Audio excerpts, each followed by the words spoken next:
All right, shalom, shalom. Most High Christ bless y'all. Happy Sabbath. Thank you for tuning in. I am Brother Jacob, and to my left, I'm Brother Joel. And tonight we're getting back into God's commandments, man.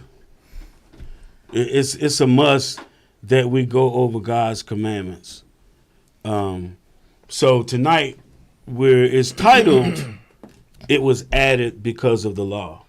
So we're just going to touch on that a little bit, but the main thing is going to be the commandments.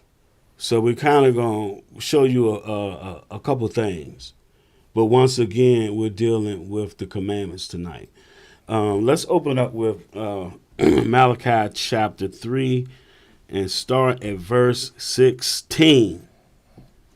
All right. Yeah, 16. All right. Shalom, Most High Christ bless. Happy Sabbath to the 12. The book of Malachi, chapter 3 and verse 16.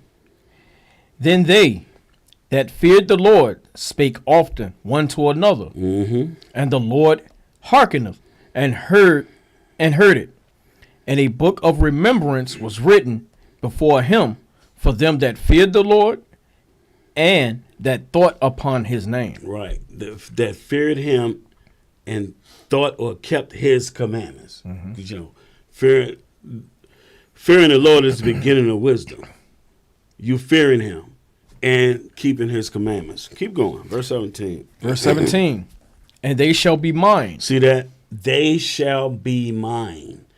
Those that spake often one to another and fear the Lord. They shall be mine. Go ahead. Saith the Lord of hosts. In that day when I make up my jewels, and I will spare them. And I will spare them. Go ahead. As a man spareth his own son that serveth him. Wow.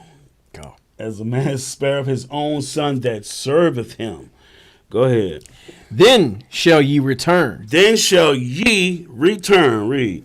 And discern between the righteous and the wicked. Right. How do you discern between the righteous and the wicked? What does it mean to be righteous? And what does it mean to be wicked? There's only one way you can tell.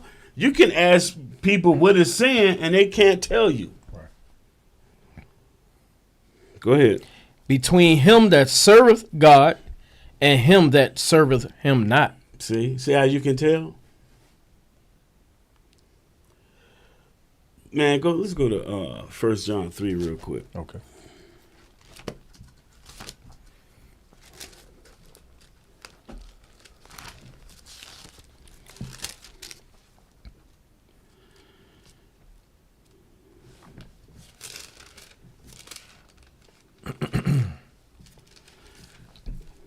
Give me verse.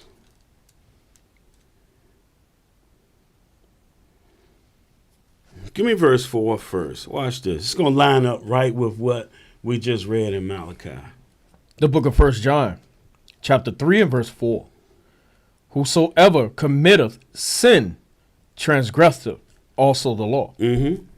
For sin is the transgression of the law. So if you're not keeping the commandments, you're in transgression of the law. Now jump down to verse 7. Verse 7. Little children, let no man deceive you. He that doeth righteousness is righteous, even as he is righteous. Right, even as he is righteous. Righteousness is keeping God's commandments. Now, since Christ came, we have to keep the commandments and faith of Christ. Keep going. Verse 8. He that committeth sin is of the devil. Right, go ahead. For the devil sinneth from the beginning. For this purpose, the Son of God was manifested, that he might destroy the works of the devil. Go ahead. Whosoever is born of God doth not commit sin, for his seed remaineth in him, and he cannot sin because he is born of God. Right, verse 10. Verse 10. In this, the children of God are manifest. So in this, keeping of the commandments and believing on Christ are the children of God manifest. This is how you know who is serving him. Go ahead. And the children of the devil. And the children of the devil. Those that's not being obedient. Go ahead. Whosoever doeth not righteousness. You're not keeping the commandments. Oh, we don't have to keep feast days. The Sabbath is any day you want to hold. It is any day of the week, brother. I serve the Lord every day, even though I don't keep his commandments. Go ahead. It's not of God. Neither he that loveth not his brother. Right. Now, so we're going to get into some of these commandments. Matter of fact, the first one. First, I want to go to Deuteronomy 6 and 25. Then we're going to go back to some more commandments. Because in Christianity, there's, which Christianity is our main foe, because they use the same book we use, They cherry pick scriptures. They twist the understanding to keep our people in darkness.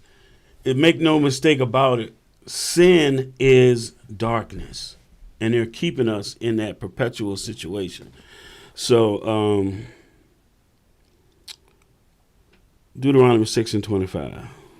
The book of Deuteronomy, chapter 6 and verse 25.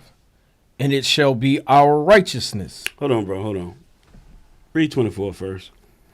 The book of Deuteronomy, chapter 6 and verse 24. And the Lord commanded us to do all these statutes. The Lord commanded us. Because you will have people say, oh, you're trying to keep your own righteousness. Mm-hmm. The Lord commanded us these laws and statutes. Go ahead. To fear the Lord our God for our good always. Yeah, for our good always. Go ahead. That he might preserve us alive as it is at this day. Right. That he keep them so that he may preserve us alive. Right. Either you believe what's written or you don't. Go ahead. Verse 25. And it shall be our righteousness. It shall be our righteousness. Go ahead. If we observe. If we observe. Go ahead. To do all these commandments before the Lord our God, as he hath commanded us. Right. As he hath commanded us. So now look, let's go back to Exodus 24 real quick. We kind of finished up right here last week. But I want to reiterate something for y'all. Exodus 24, start at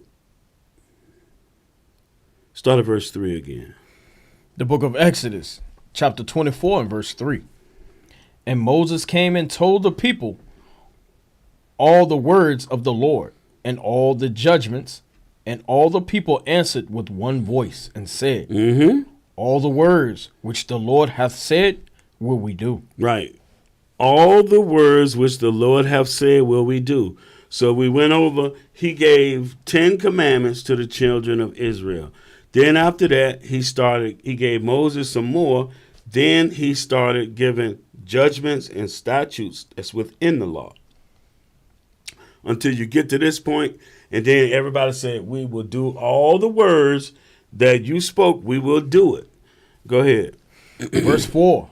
And Moses wrote all the words of the Lord, and rose up early in the morning, and builded an altar under the hill, and 12 pillars, according to the 12 tribes of Israel. Go ahead. Verse 5.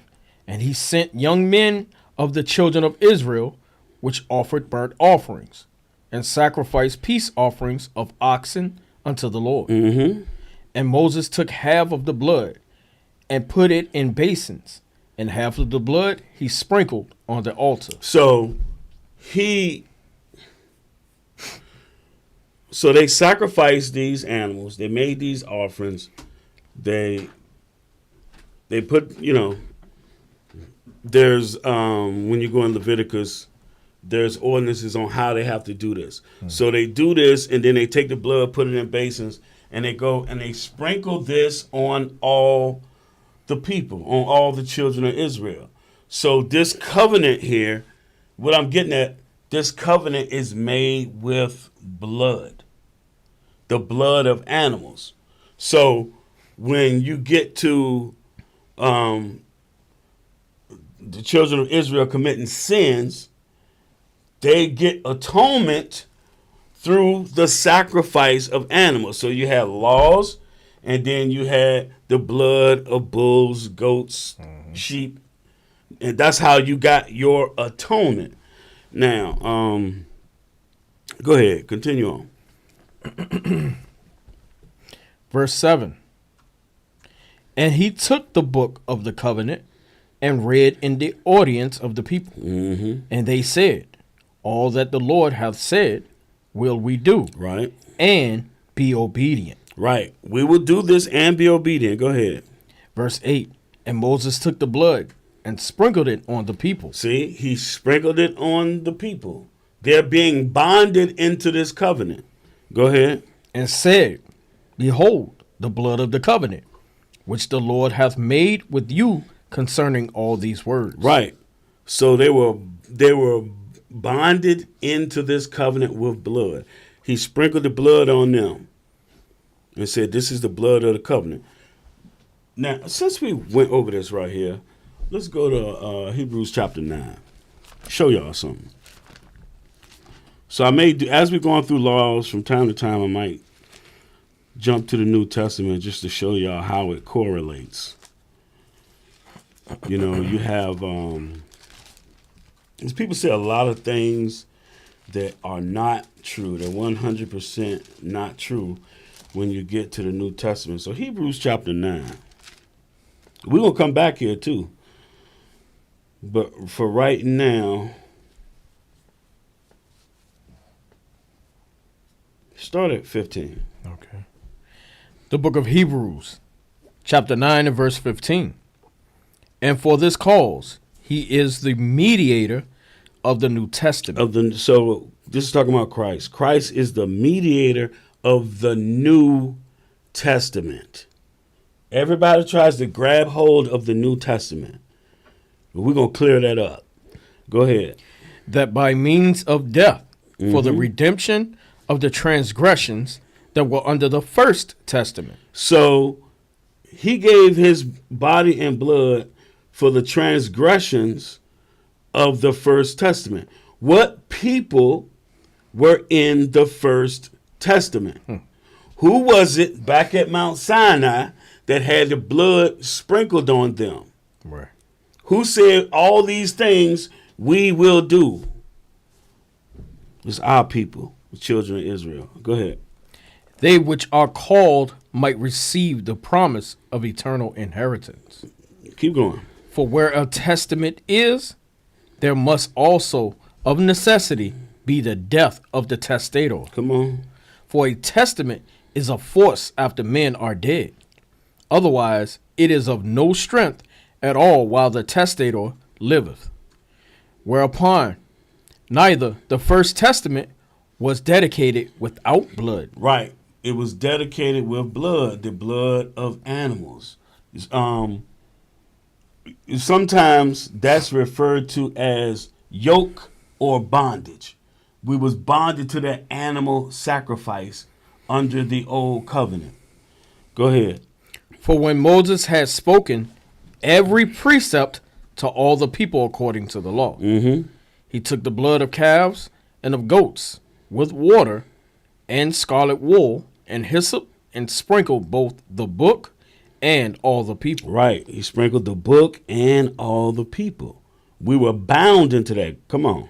Saying, this is the blood of the testament which God hath enjoined unto you. Right. Moreover, he sprinkled with blood both the tabernacle and all the vessels of the ministry. And and almost all things are by the law purged with blood. So almost all things are by the law purged with blood. It said all things. It said, and almost all things are by the law. The law purged with blood. What law were these things purged with blood? We're going to go into that. We're going to go into that tonight. That's the Levitical sacrifices. So we're going to touch on that. People get confused. They see law and think it's talking about when I build a house, I got to put, I forget the name of them things on it. But I got to do this. Huh? Battlement? Yeah, the battlement. I got to put a battlement on top of my house. When I get married and I lay with my wife, I got to give her dad the sheets. That's not done away with. But it's right here. It's calling animal sacrifice the law. And almost all things are by the law purged with blood. It was the blood of bulls and goats. Go ahead. And without shedding of blood is no remission. There was no remission of sin without the shedding of blood. Go ahead. It was therefore necessary that the patterns of things in the heavens should be purified with these. but the heavenly things themselves with better sacrifices than these. Mm-hmm. For Christ is not entered into the holy places, made with hands, which are the figures of the true, but into heaven itself, now to appear in the presence of God for us. All right, so hold this. We're going to come back to this. Let's go to Leviticus 1.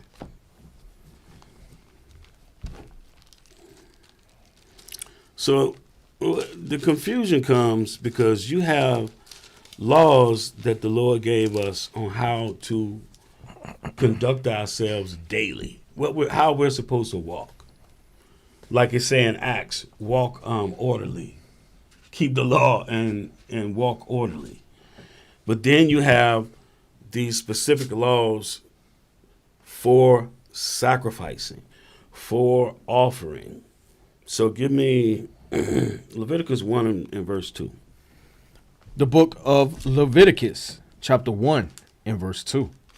Speak with the children of Israel, and say unto them, if any man of you bring an offering unto the Lord, ye shall bring your offering of the cattle, even of the herd and of the flock. Right.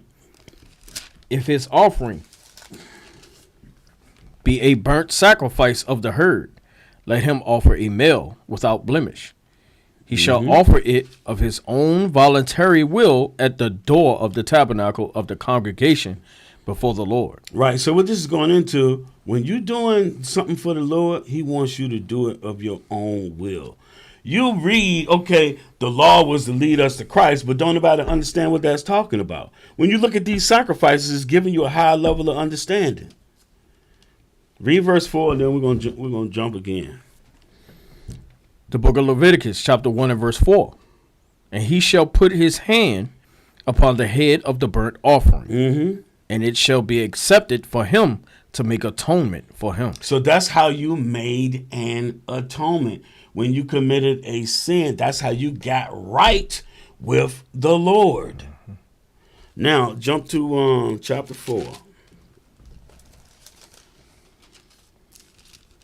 Give me start at verse 1. The book of Leviticus, chapter 4 and verse 1. And the Lord spake unto Moses, saying, speak unto the children of Israel, saying, if a soul shall sin through ignorance against any of the commandments of the Lord concerning things which ought not to be done, and shall do against any of them. Go ahead. If the priest that is anointed do sin according to the sin of the people, then let him bring for his sin, which he have sinned, a young bullock without blemish unto the Lord for a sin offering. Right, for a sin offering. So he's doing this for the nation. The high priest, he has to do this once a year. Go ahead. Verse 4. And he shall bring the bullock unto the door of the tabernacle of the congregation before the Lord, and shall lay his hand upon the bullock's head, and kill the bullock before the Lord. And the priest that is anointed shall take of the bullock's blood and bring it to the tabernacle of the congregation. So it goes on and on. It's going into what he got to do, where he got to do it. He got to, pour out the blood. He got to take the certain parts. Some of it he can eat, some of it he can't, all of that. Now, but this is how he's atoning for the sins of the people. And every year he has to go into the holiest of holies, and he has to wear these bells. Because if he has sinned and he goes in there, he will get put to death. So now, let's go back to Hebrews 9. Because this is what Paul is getting at. Now, everybody seems to think that the letters of Paul is easy. But the chief apostle said that there are things that's hard to be understood. And he's the chief apostle saying it's things hard to be understood. So Hebrews 9, and where were we?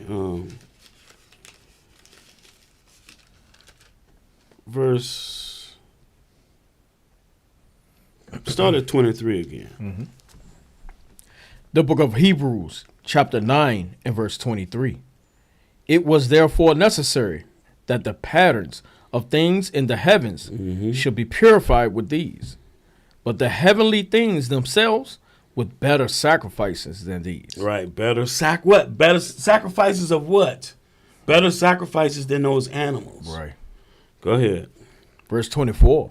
For Christ is not entered into the holy places made with hands, which are the figures of the true, but into heaven itself. Now to appear in the presence of God for us. To appear in the presence of God for us. So the high priest had to do it once a year. But where is Christ? He came and walked the walk. So now he can be a mouthpiece for us in the presence of the Most High. Right. Watch this. Hold this real quick. 1 John 2 and verse 1.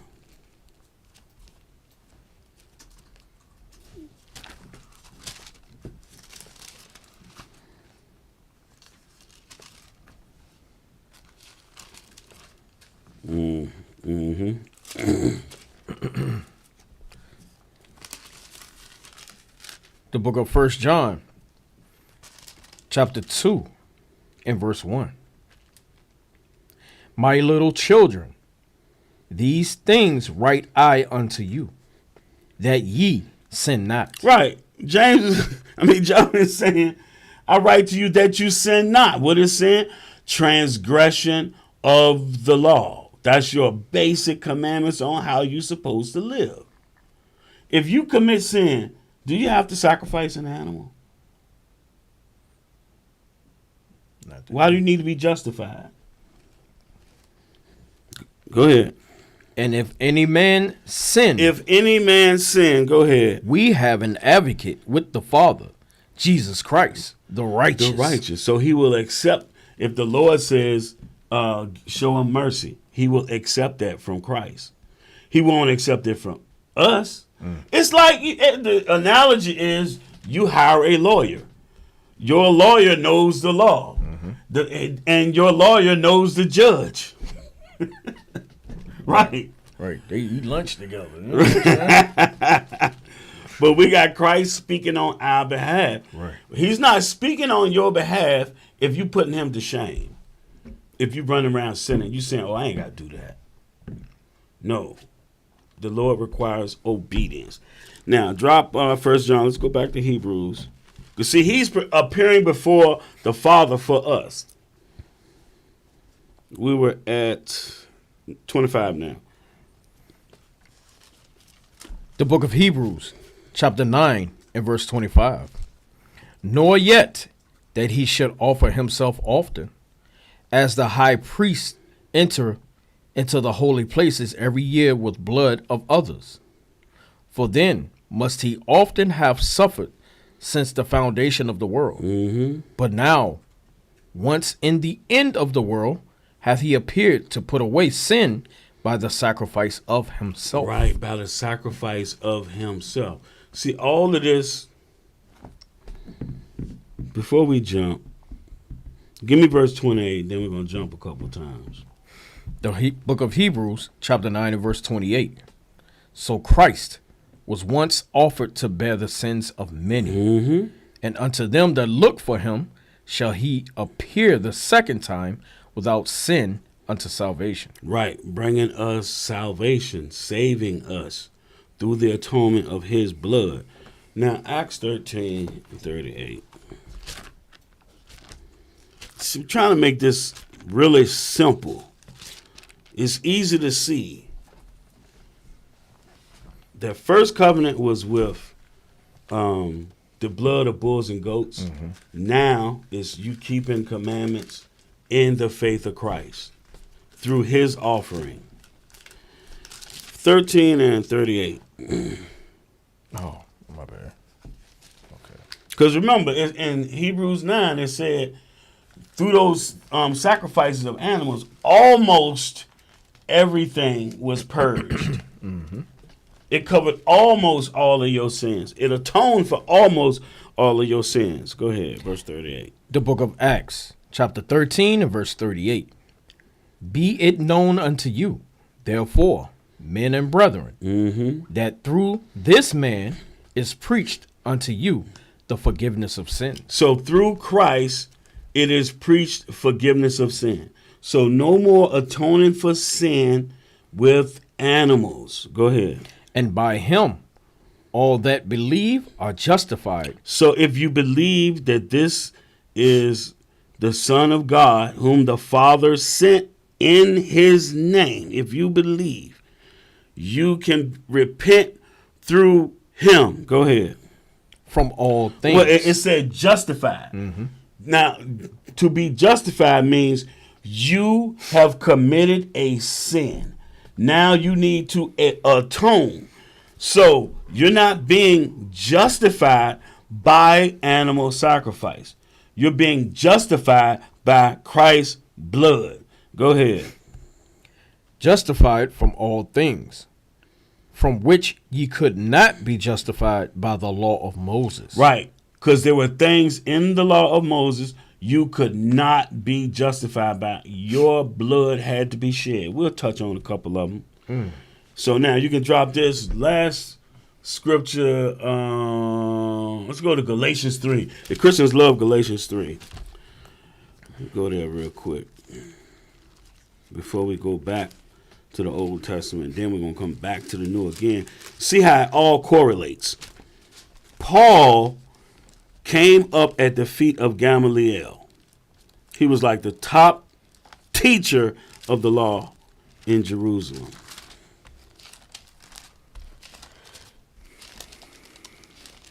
Give me 3 and 19. The book of Galatians, chapter 3 and verse 19. Wherefore, then serveth the law. Hold on. Start at 18. Let me clear this up, too, because they be using this right here. I know y'all remember back when Ozias was battling them pastors, and the guy kept saying, "Can we go to Galatians 3?" Read that, because they don't have no understanding. Verse 18. The book of Galatians, chapter 3 and verse 18. For if the inheritance be of the law. What inheritance? The promise that was given to Abraham and his seed. Go ahead. It is no more of promise. So regardless of the law, the Lord made a promise to Abraham and his seed. So irregardless, it's going to come to Israel. Go ahead. But God gave it to Abraham by promise. Right. So either way, it goes to the children of Israel. It does not go to other people. Go ahead. Verse 19. Wherefore, then serveth the law. So why were we keeping these laws of atonement? It's not talking about your standard laws, statutes, and commandments that you're supposed to walk in every day. It's talking about atonement, animal sacrifice. Go ahead. It was added because of transgression. So what is transgression? Sin. Right. Sin is transgression of the law. So what was added because Israel was going, the Lord knew Israel was going to sin. What did he add? He added animal sacrifice. And that's what we read in Exodus 24. We were bonded into that covenant of animal sacrifice. It's a basic understanding. We just been lied to all our lives. Finish that verse. Till the seed should come to whom? Till the seed should come, meaning Christ. Meaning till Christ should come. Wait a minute. Read verse 16, because they get confused by this too. The book of Galatians, chapter 3 and verse 16. Now to Abraham and his seed were the promises made. Right. Go ahead. He said not, and to seeds as of many, but as of one, and to thy seed, which is Christ. Right. So when you look at some of the prophecies, it's about directly about Christ. Then others, it's about the whole nation. So this promise was for Christ. Now verse 19 again. Verse 19. Wherefore then serveth the law? It was added because of the transgressions, till the seed should come to whom the promise was made. And it was ordained by angels in the hand of a mediator. So understand that animal sacrifice was put in place until Christ should come. Mm-hmm. Now, back to Leviticus 1. Pick up right where we left off.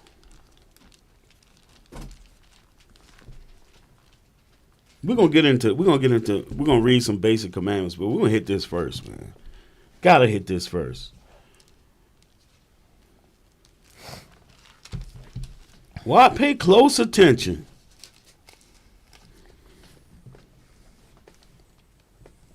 Which verse? 5. Pick back up at 5. The book of Leviticus, chapter 1 and verse 5. And he shall kill the bullock before the Lord, and the priests, Aaron's sons, shall bring the blood and sprinkle the blood round about upon the altar that is by the door of the tabernacle of the congregation. See, all this sprinkling of blood, you taking the blood and sprinkling it, it's a lot. You gotta, you slay the animal, then you pour its blood by the altar, all this stuff. But go ahead. And he shall flay the burnt offering and cut it into his pieces. Mm-hmm. And the sons of Aaron, the priest, shall put fire upon the altar and lay the wood in order upon the fire. Come on. And the priests, Aaron's sons, shall lay the parts, the head, and the fat in order upon the wood that is on the fire, which is upon the altar. I mean, y'all. So you notice it's dealing with Aaron and his sons, the priests. The priest. Who was John the Baptist?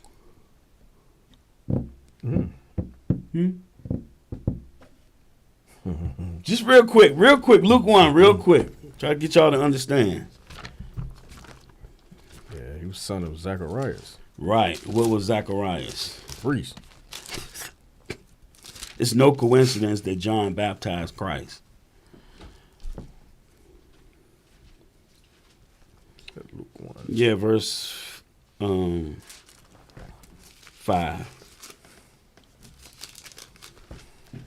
Just verse 5. Just showing who Zacharias and Elizabeth were. The book of St. Luke, chapter 1 and verse 5. There was in the days of Herod, That Idumean convert. Go ahead.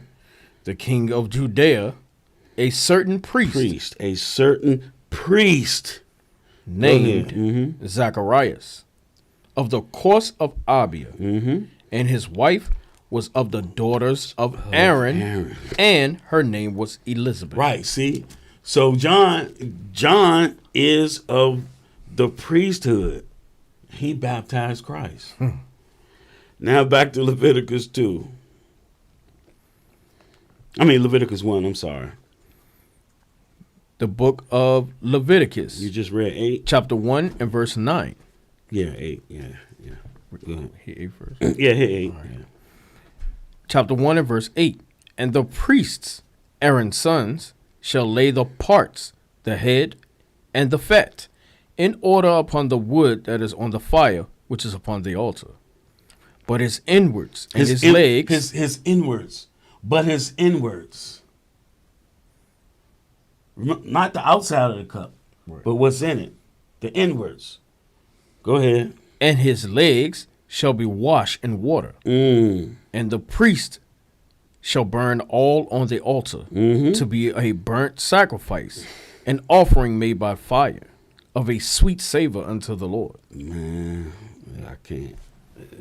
And if his offering be of the flocks, namely of the sheep, or of the goats, for a burnt sacrifice, he shall bring it a male without blemish. A male without blemish. Go ahead. And he shall kill it on the side of the altar northward before the Lord. And the priests, Aaron's sons, shall sprinkle his blood round about upon the altar. And he shall cut it into his pieces with his head and his fat, and the priest shall lay them in order on the wood that is on the fire which is upon the altar. But he shall wash the inwards and the legs with water, Wash the inwards and the legs with water. I can't. Well, one day. And the priest shall bring it all, and burn it upon the altar. It is a burnt sacrifice, an offering made by fire, of a sweet savor unto the Lord. Ask yourself, why is it a sweet savor unto the Lord? Bro, man, I see what people call Armageddon all in this joint. Yeah, but that this burnt offering is supposed to be you. Right. It's supposed to be you. You going through your captivity, your punishment is a sweet savor to the Lord. It pleases him because of the wicked you've done. Right. But your innards, your inwards and your legs have to be washed. You got to be baptized. You need to be a goat. Yeah, either a sheep or a goat. You don't want to be a goat. You don't want to be the goat. You want to be a sheep without blemish. That's what you want to be. But you see all these ordinances right here, all this stuff that they got to do. You know, you got to put it to death. Then you got to cut it in pieces. You got to wash it. Then you got to burn it on the altar. That's what they had to do over and over, all day long. It had to constantly be something burning on the altar all day long. Now watch this. Go back to Hebrews 9. Because people try to tell us that keeping the commandments is dead works. That it's carnal. Keeping commandments is carnal. Watch this. You go right back to Hebrews 9. These people don't understand Paul at all. I'm sorry. I'm not trying to be offensive, but it's the truth.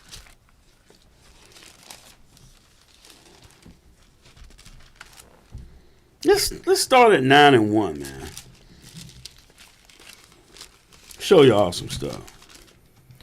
The book of Hebrews, chapter 9 and verse 1. Then verily, the first covenant had also ordinances of divine service. We're reading them. Go ahead. And a worldly sanctuary. For there was a tabernacle made, the first, wherein was the candlestick. So the candlestick represents the 7 spirits of God. Go ahead. And the table and the showbread. So in the table and the showbread was manna from heaven, the bread from God. Go ahead. Which is called the sanctuary. And after the second veil, the tabernacle, which is called the holiest of all. Yeah, the holiest of holies. Go ahead. Which had the golden censer and the ark of the covenant overlaid round about with gold, wherein was the golden pot that had manna and Aaron's rod that budded, and the tables of the covenant. So all of this stuff is supposed to be within you. The spirits of God, the manna from heaven, God's commandments, his covenant with us, it's supposed to be in you, in your inwards.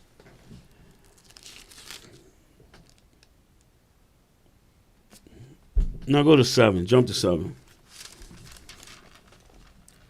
No, go ahead. Read. Keep going. We'll get there. Yeah. All right. The book of Hebrews, chapter 9 and verse 5.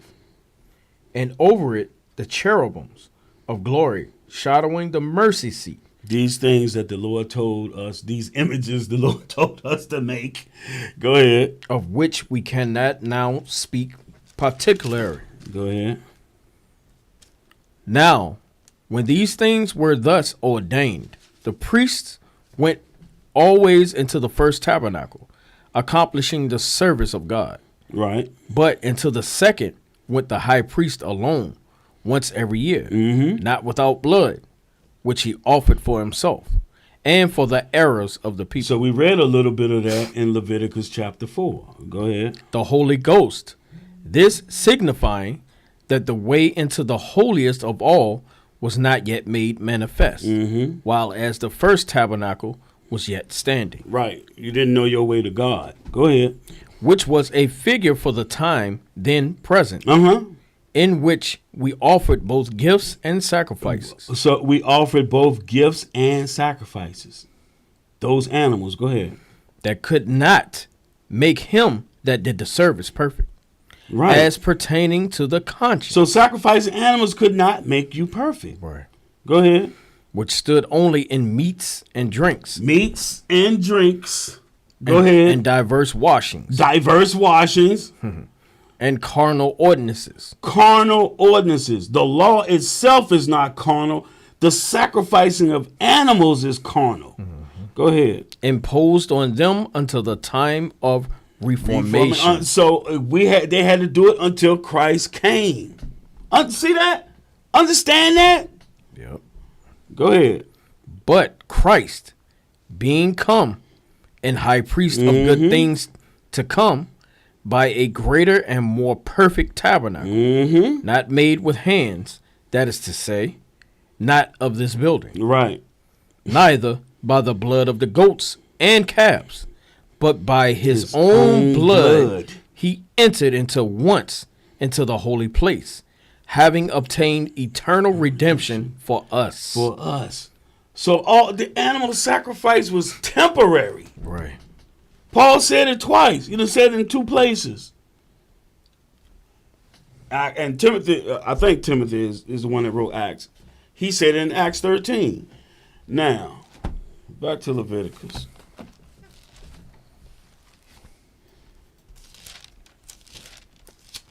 So that's what was imposed until Christ should come. So now, we don't have to get into these.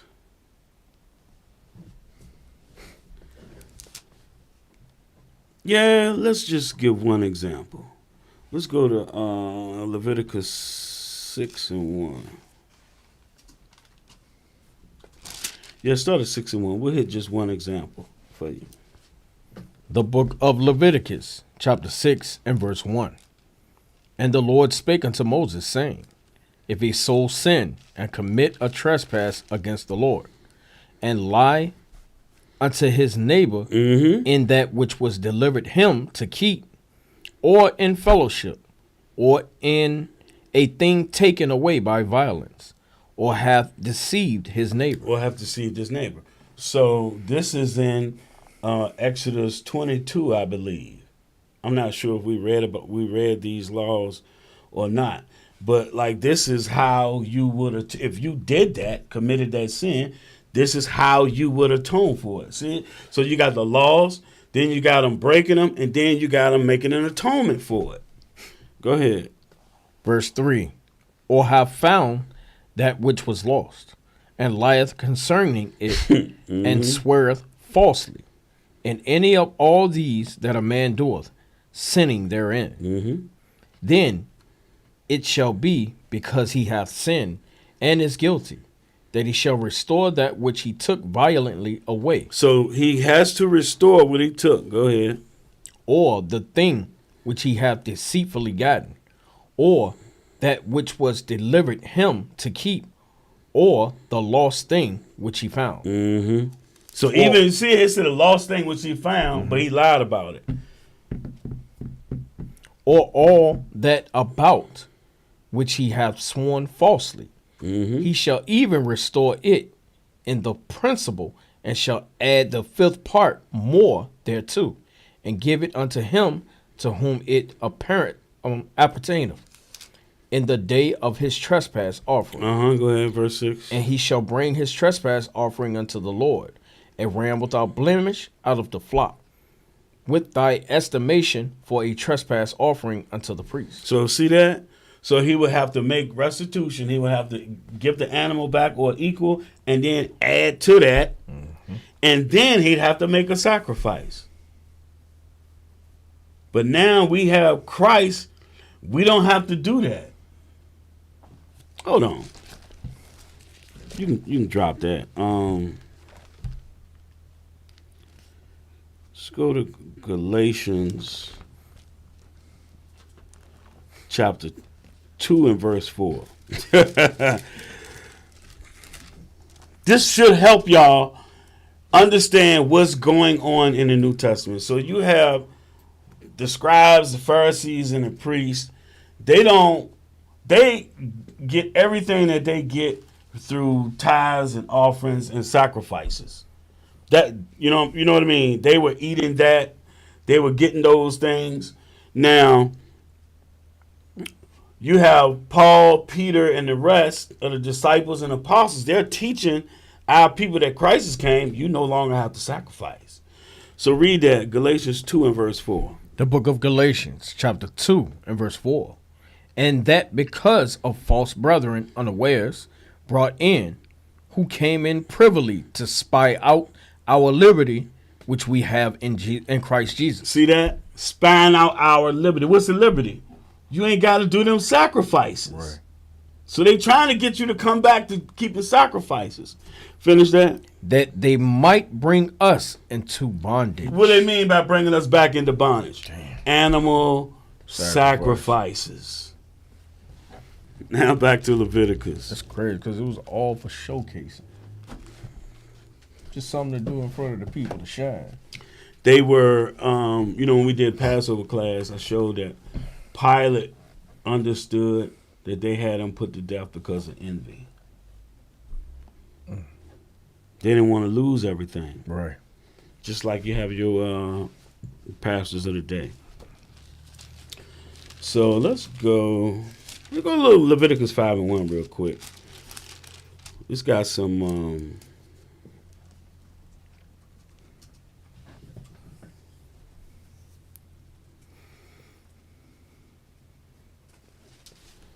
give me one. Just give me verse 1. The book We're of not getting into the sacrifices and all that stuff in here. But just that. The book of Leviticus, chapter 5 and verse 1. And if a soul sin and hear the voice of swearing, and is a witness, whether he hath seen or known of it, if he do not utter it, then he shall bear his iniquity. So in other words, if you see something, somebody does something wicked, and you see it, then you're supposed to tell. All that, you know how society is, no snitching, and all that kind of stuff. The Lord is saying you better, or you're going to be a partaker in that sin. Right. You don't want that. Right. Now, let's go. See, all these are a bunch of offerings. Let's go. Once again, this is not preempted. I just wanted to go over some laws. It's important. The laws, statutes, and commandments are important. It's very important. We went into captivity for breaking these. I have to show that. Now, let's go. Oh, here's a good one, y'all. Here's a good one.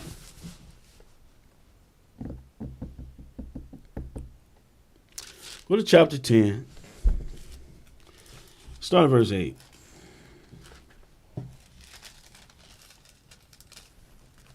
The book of Leviticus, chapter 10 and verse 8.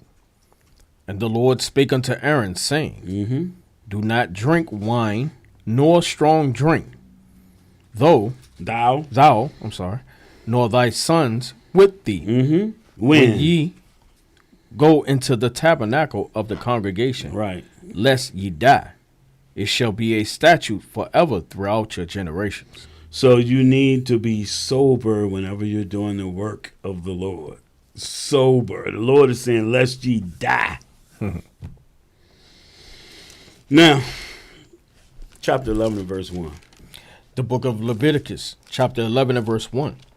And the Lord spake unto Moses and to Aaron, saying unto them, Speak unto the children of Israel, saying, These are the beasts which ye shall eat among all the beasts that are on the earth. Why didn't he say that's all in the world? Oh, never mind. Whatsoever parteth the hoof, and is cloven footed, and cheweth the cud among the beasts, that shall ye eat. Right, so he's giving you an outline, but then he goes into detail. We're not going to go through all of them, though. But keep going. No, jump down to 5. Give me 5, 6, and 7. The book of Leviticus, chapter 11 and verse 5. And the coney, because he cheweth the cud, but divideth not the hoof, he is unclean unto you. Right here is unclean unto you. Go ahead. And the hare, because he cheweth the cud, but divideth not the hoof, he is unclean unto you. Go ahead. Verse 7. And the swine, though he divide the hoof and be cloven-footed, yet he cheweth not the cud, he is unclean to you. He is. So these are all unclean. We're not supposed to eat these. You know, my folks is from Farmville, Virginia, from the country, and they would go hunting rabbits, the hare. I remember being a kid, and my dad had went hunting, and he had a rabbit in the freezer. I never did eat any of it though. But this, once again, when you learn these things, abstain from it. What you did in the past, leave it in the past. Repent from that stuff and move forward. Verse 9. The book of Leviticus, chapter 11 and verse 9. These shall ye eat of all that are in the waters, whatsoever hath fins and scales in the waters, in the seas, and in the rivers, them shall ye eat. Read verse 2 again. The So book, it's talking about in the water right now, but read verse 2 again. the book of Leviticus, chapter 11 and verse 2. Speak unto the children of Israel, saying, These are the beasts which ye shall eat among all the beasts that are on the earth. These are the beasts that you shall eat among all the beasts that are on the earth. Now go back to go to 10. The book of Leviticus, chapter 11 and verse 10. And all that have not fins and scales in the seas and in the rivers, of all that move in the waters, and of any living thing which is in the waters, they shall be an abomination unto you. They shall be even an abomination unto you. Ye shall not eat of their flesh, but ye shall have their carcasses in abomination. Right, now jump down. Look at these birds. Where you at? Just finished 11, going to 12. Give me go to 13. The book of Leviticus, chapter 11 and verse 13. And these are they which ye shall have in abomination among the fowls. Among the birds, go ahead. They shall not be eaten. They are an abomination. The eagle, and the ostrich, and the osprey, Come on. and the vulture, and the kite after his kind. Right, go ahead. Every raven after his kind. Go ahead. And the owl, and the nighthawk, and the cuckoo, and the hawk after his kind, and the little owl, and the cormorant, and the great owl, and the swan, and the pelican, and the gier eagle. Right, but people be eating ducks.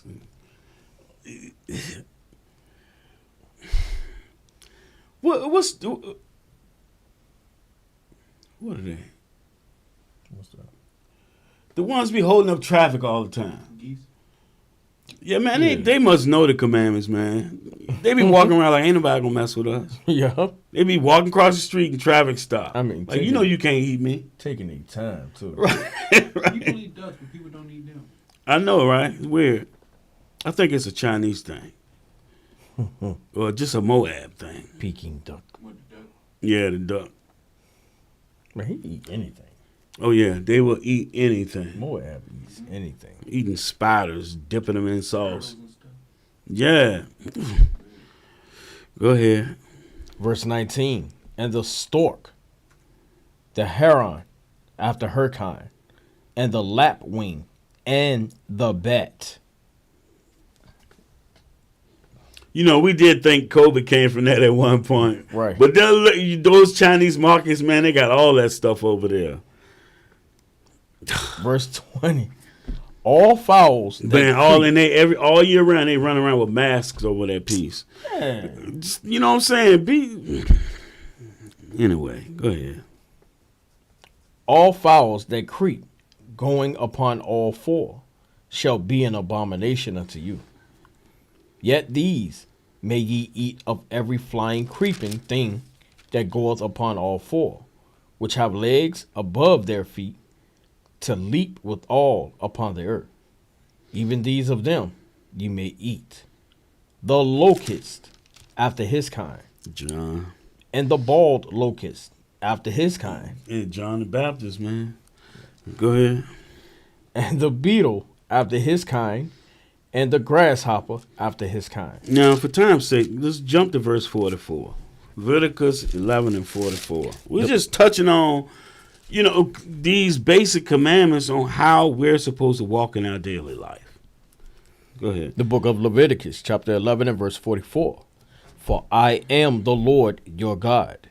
Ye shall therefore sanctify yourselves, and ye shall be holy. Mm-hmm. For I am holy. Neither shall ye defile yourselves with any manner of creeping thing that creepeth upon the earth. Right. Neither shall ye defile yourselves. By eating these things, you're defiling yourself.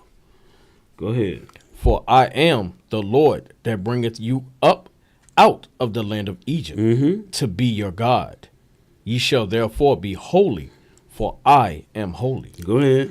This is the law of the beasts, and of the fowl, and of every living creature that moveth in the waters, and of every creature that creepeth upon the earth. Right. I want to say something, but I'm not. Now, go to 12 and 2. We're just going to read 3 verses in here. In 12. The book of Leviticus, chapter 12, and verse 2. Speak unto the children of Israel, saying, if a woman have conceived seed. If a woman have conceived seed, meaning she's gotten pregnant by a man. Now, if it was possible to get pregnant without the seed of a man, I'm sure there would be a law in here on which she would have to do afterwards. But there isn't one. Go ahead. And born a man child, then she shall be unclean 7 days, according to the days of the separation, for her infirmity shall she be unclean. Right, so she shall be unclean during this time. Now, verse 3. And in the 8th day, the flesh of his foreskin shall be circumcised. Shall be circumcised. So a male child in that 7th day, he shall be circumcised. Luke chapter 2.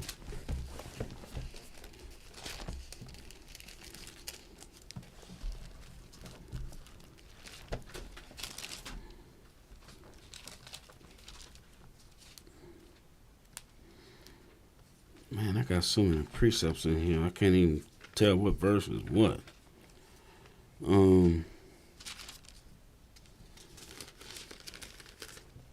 Verse 22. The book of Luke, chapter 2, and verse 22. And when the days of her purification, according to the law of Moses, According to the law we just read. Go ahead. were accomplished, they brought him to Jerusalem to present him to the Lord. Right. On that 8th day to be circumcised. Back to Leviticus 12. Now give me verse 8. It's funny how, because people will say, well, nobody tells you have to keep those commandments in the New Testament. What you think they doing? It's only been written like 1,600 years before then and told to them 1,000 times, keep the commandments, keep the commandments, keep the commandments. And then they've gone in and out of captivity for not keeping the commandments. Verse 8. The book of Leviticus, chapter 12, and verse 8. And if she be not able to bring a lamb, then she shall bring 2 turtles or 2 young pigeons, the one for the burnt offering and the other for a sin offering. Mm-hmm. And the priest shall make an atonement for her, and she shall be clean. Right. So now you have Christ. You don't have to do that. You don't have to bring an animal. You have Christ. All right, let's go. Let's see, where should we go? Here's one. Oh, no. We ain't going to touch these right now. That's a whole nother topic. Leviticus 13 and 14 about the leper. We're just going to leave that alone for now. Let's go to 15.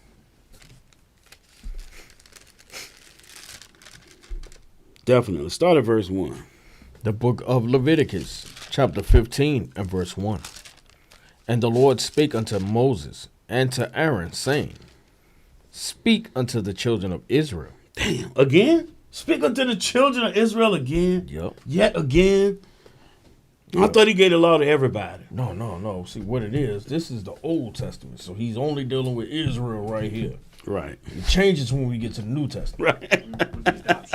Right. Yeah. See, they grafted in We now, can be bro. grafted in, we can be adopted in, you can spiritually become. Go ahead. Speak unto the children of Israel, and say unto them, when any man hath a running issue out of his flesh, because of his issue, he is unclean.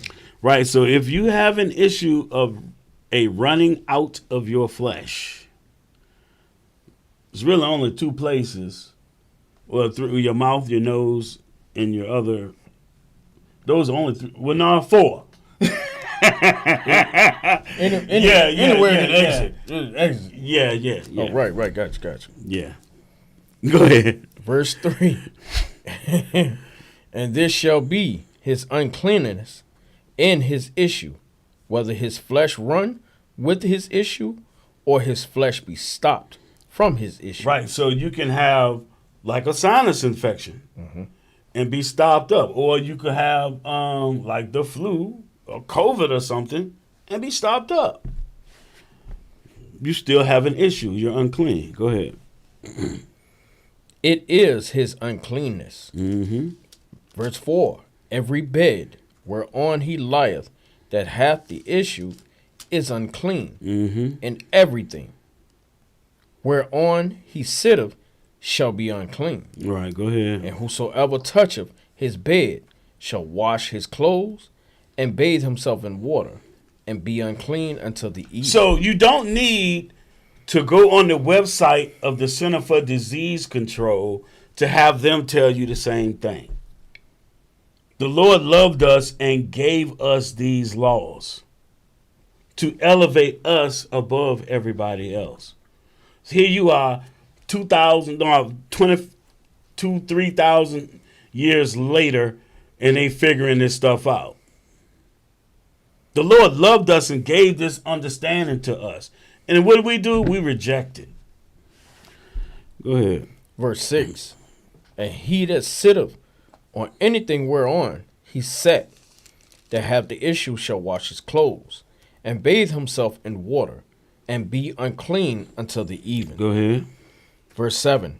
And he that toucheth the flesh of him that hath the issue shall wash his clothes, and bathe himself in water, and be unclean until the even. See, so this way you keep it from spreading. Go ahead. Verse 8. Verse 8. And if he that hath the issue spit upon him that is clean, See, spit upon him. Sneeze, that too. Mm-hmm. Sneeze or spit. Go ahead. then he shall wash his clothes, and bathe himself in water, and be unclean until the even. And what saddle soever he rideth upon that hath the issue shall be unclean. Go ahead. Verse 10. And whosoever toucheth anything that was under him shall be unclean until the even. And he that beareth any of those things shall wash his clothes, and bathe himself in water, and be unclean until the even. So y'all get the point. You get the point. Jump down to 13. Verse 13. And when he that hath Oh, an no. issue- Give me 12 too. Okay. So this is something you drink out of or eat out of. The book of Leviticus, chapter 15, and verse 12. And the vessel of the earth that he toucheth, which hath the issue, shall be broken, damn. and every vessel of wood shall be rinsed in water. Right. So if you make something out of clay, you make something out of mud, and he drink out of it, you break it. Yeah, vessel of the earth. Yeah. But something else, you wash it. Go ahead. Verse 13. And when he that hath an issue is cleansed of his issue, then he shall number to himself 7 days for his cleansing, and wash his clothes, and bathe his flesh in running water, and shall be clean. Right. So after that time period, he shall be clean. Now you think back to COVID. Oh, you need to take, what was they saying? At first it was like 2 weeks or something. 14 days. Yeah, 14 days. They only give you a week now. At my job, they give you a week. That's all you got. Yeah, but see how the Lord does. Anyway. Oh, let's go to 16. Oh no. 15. Go to 15. The book of Leviticus, chapter 15, and verse 15. And the priest shall offer them, the one for a sin offering, and the other for a burnt offering. And the priest shall make an atonement for him before the Lord for his issue. Yeah, see how sacrificing is tied to everything. Go ahead. No, yeah, 16. The book of Leviticus, chapter 15 and verse 16. And if any man's seed of copulation go out from him, then he shall wash all his flesh in water, and be unclean until the even. And every garment and every skin whereon is the seed of copulation shall be washed with water, and be unclean until the even. Go ahead. Verse 18. The woman also with whom man shall lie with seed of copulation, they shall both bathe themselves in water, and be unclean until the even. And be unclean until the even. They both. So if he lay with her and give seed of copulation, they both wash. Verse 19. The book of Leviticus, chapter 15 and verse 19. And if a woman have an issue, and her issue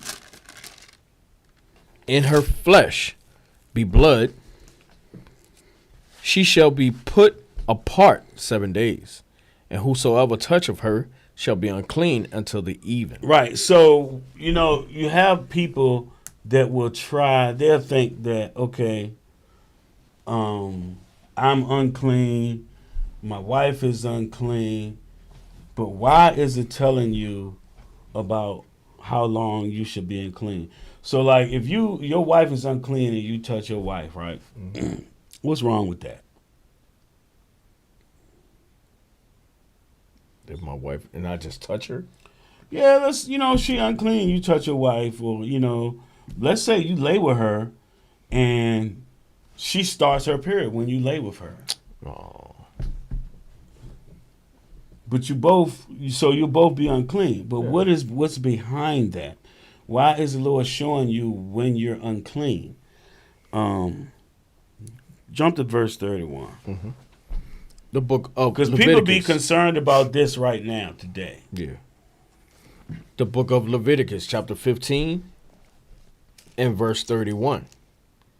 Thus shall ye separate the children of Israel from their uncleanness, that they die not in their uncleanness when they defile my tabernacle that is among them. Right.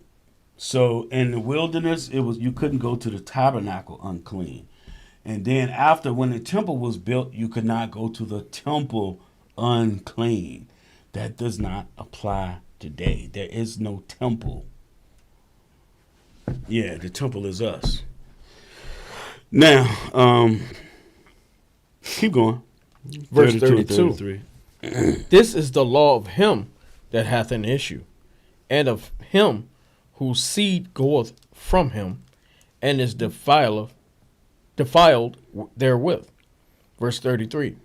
And of her that is sick of her flowers, Mm-hmm. and of him that hath an issue, of the man, and of the woman, and of him that lieth with her that is unclean. Right, that is unclean.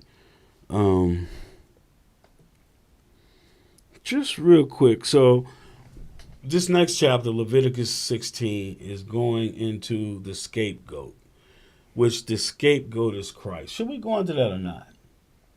How are we looking on time? Hour 15. Just real quick, because again, we're going to prove Christ gave his life for Israel. Christ is the scapegoat. So give me, start at verse 7. Leviticus 16 and verse 7. The book of Leviticus, chapter 16 and verse 7. And he shall take the 2 goats and present them before the Lord at the door of the tabernacle. Now think about this now. Who was it in the time of Christ? The 2 goats? Yeah. At the time of Christ, the 2 goats. I want to say what the 2 that was up on the No, not them. Not them. It was another dude. I know it ain't the you talking about. I know it ain't. Barabbas. Yes. Yes. Barabbas. Let me find it real quick.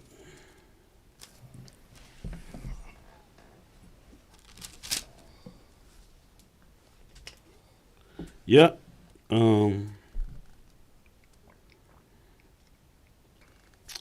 Matthew 27 and start at verse 24. Showing y'all, man, like it's crazy for you not to believe that the laws, because if the laws leading us to Christ, how is it leading us to Christ? How? So 27. Yeah, chapter 27 and start at verse 24. The book of Matthew, chapter 27 and verse 24. When Pilate saw that he could prevail nothing, but that rather a tumult was made, he took water and washed his hands before the multitude, saying, I am innocent of the blood of this just person. See ye to it.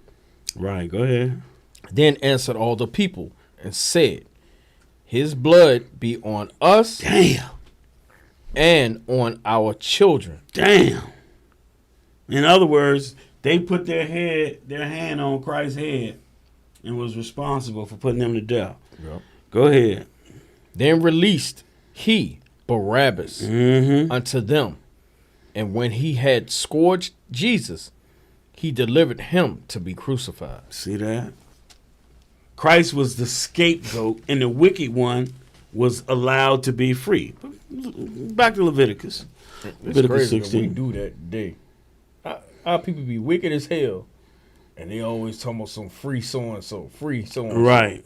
Wearing the Get t-shirts. him off. Yeah. That man was wicked as hell. That's how he ended up in jail. So one lot for the Lord and the other lot for the scapegoat. Verse 9. Leviticus. Yeah, Leviticus 16 and 9. Our people, boy, we wicked as hell. The book of Leviticus, chapter 16 and verse 9.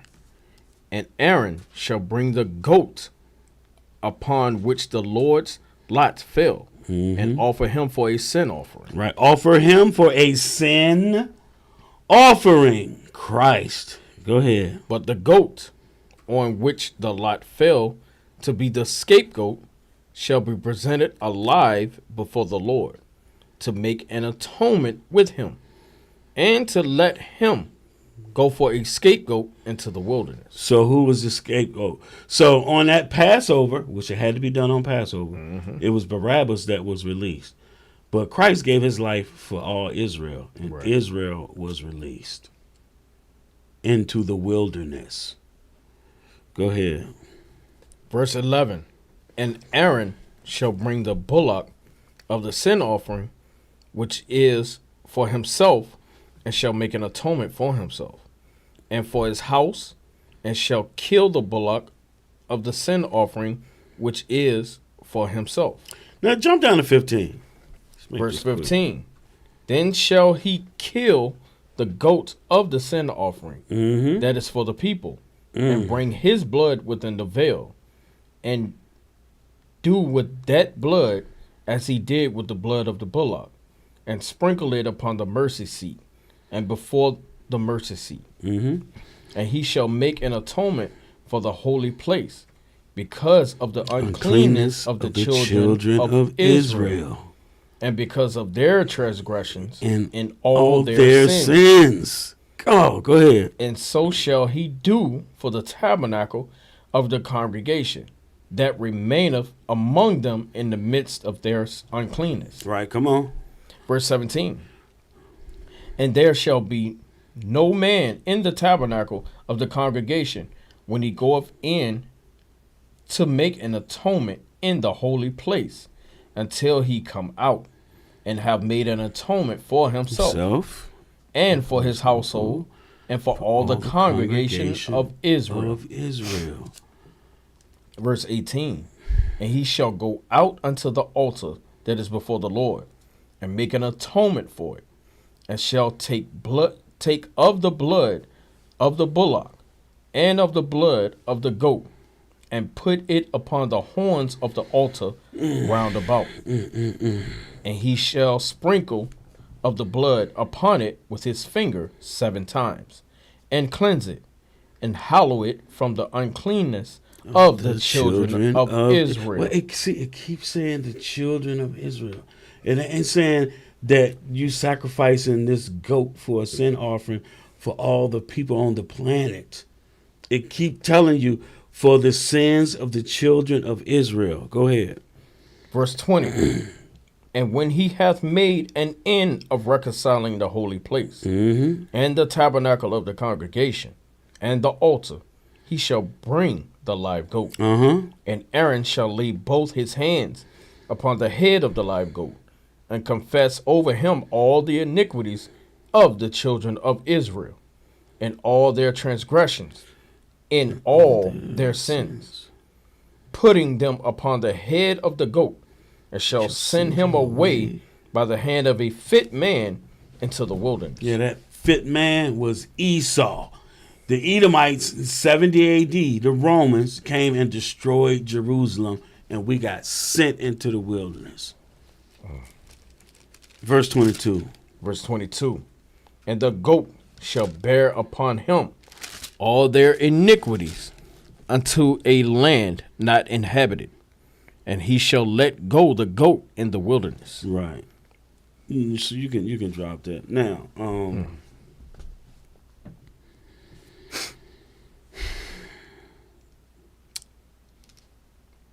let's go to 18. The book of Leviticus, chapter 16. I'm sorry. 18 and 2. Okay. The book of Leviticus, chapter 18 and verse 2. Speak unto the children of Israel, and say unto them, I am the Lord your God.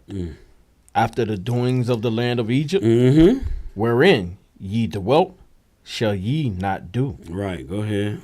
And after the doings of the land of Canaan, whither I bring you, shall ye not do.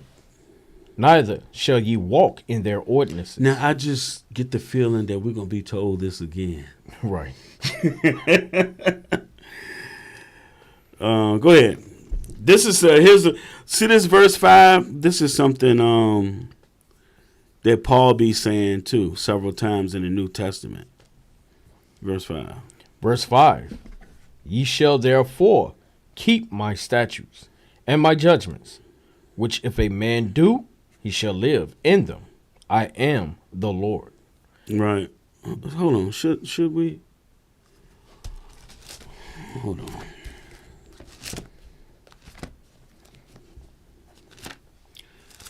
Let me run to Galatians 3 real quick. Galatians 3.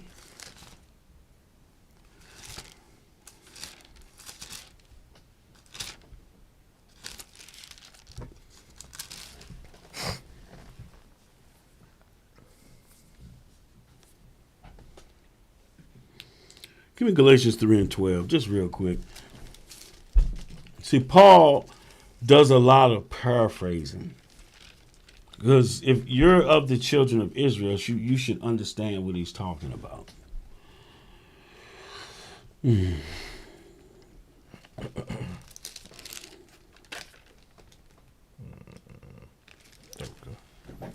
Said 3 and 12. Yeah. The book of Galatians, chapter 3 and verse 12. And the law is not of faith, but the man that doeth them shall live in them. Curtis. Man, Curtis don't know no better, man. That man won't listen. Read verse 5 again. Leviticus 18 and 5. The book of Leviticus, chapter 18 and verse 5. Ye shall therefore keep my statutes and my judgments, which if a man do, he shall live in them. I am the Lord. Now keep going. Verse 6. None of you shall approach to any that is near of kin to him to uncover their nakedness. Right. I am the Lord. Just like old boy did his dad, Noah. Oh. He uncovered him. Yeah, that's deeper though. Yeah. Verse 7. The nakedness of thy father or the nakedness of thy mother shall thou not uncover. She is thy mother. Thou shalt not uncover her nakedness. So look, it goes on to the nakedness of thy father's wife, the nakedness of thy sister. So, in other words, you're not supposed to uncover the nakedness of anybody but your wife or your husband. That's it. You're not supposed to uncover the nakedness of anybody but them. Now, you're gonna have seed, little boys, little girls. That's different. Right. You know, that's different.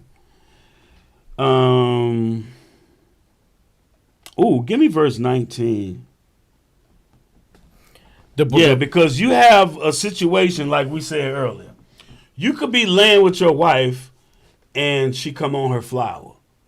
That's not intentional. That's going to happen, right? Verse 19. The book of Leviticus, chapter 18 and verse 19. Also thou shalt not approach unto a woman to uncover her nakedness, as long as she is put apart for her uncleanness. So this situation, you know she's unclean. She's been put away for her uncleanness so that you don't lay with her. But you do have instances which I don't remember where it's at right now, but when it happens, you shall bathe and be unclean until the evening. That's not intentional. This right here is intentional. All of this uncovering right here is fornication. You're uncovering somebody you ain't got no business uncovering. That's fornication. Now give me verse 22. The book of Leviticus, chapter 18 and verse 22. Thou shalt not lie with mankind as with womankind.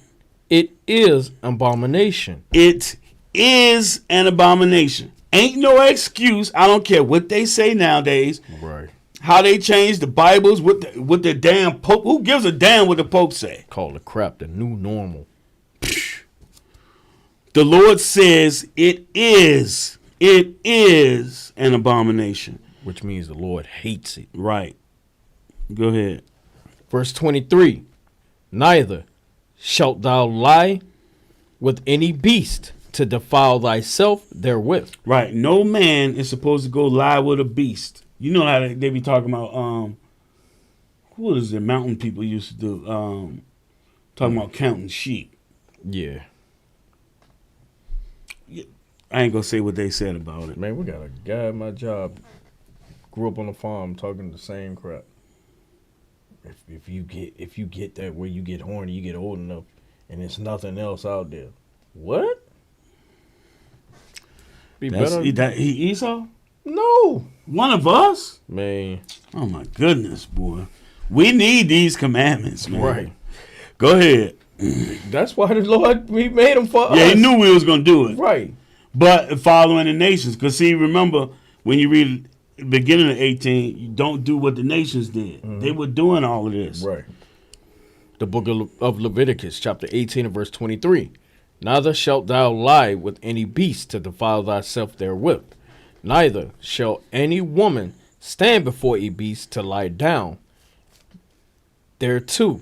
It is confusion. It is confusion. Now, you can go on Google and pull this stuff up, and you'll see a certain type of woman being with animals. I don't recommend it, though. It's traumatizing. But they do it. Damn. What was this they were saying? Oh, yeah, you don't get pregnant. You can't get pregnant. That's Trifling, man. Trifling. Go ahead. 24. verse 24. Defile not ye yourselves in any of these things. Right. We not supposed to do any of these things. Go ahead. For in all these the nations are defiled. So the nations have done all these things. All these things. Oh, go ahead. Which I cast out before you. Verse 26. Verse 26. Ye shall therefore keep my statutes and my judgments, and shall not commit any of these abominations, neither any of your own nation, nor any stranger that sojourneth among you. Nobody on our land or amongst us. They can't do these things. Go ahead. Verse 27. For all these abominations have the men of the land done, which were before you, and the land is defiled. So this was happening in ancient Egypt. Right. But we got our brothers that want to claim ancient Egypt. Even their gods was doing this stuff. Right. Homosexuality, bestiality, all that stuff, man. And you want to claim, man, where is that in the laws of Ma'at? Go ahead, bro. Verse 29. For whosoever shall commit any of these abominations, even the souls that commit them shall be cut off from among their people. See that? Whosoever shall commit any of these abominations, even the soul that commits them shall be cut off from among their people. Let's hit this precept real quick. Give me Isaiah 56. So, you know, our buddies in Christianity like to run to this chapter, and they think that this is talking about anyone.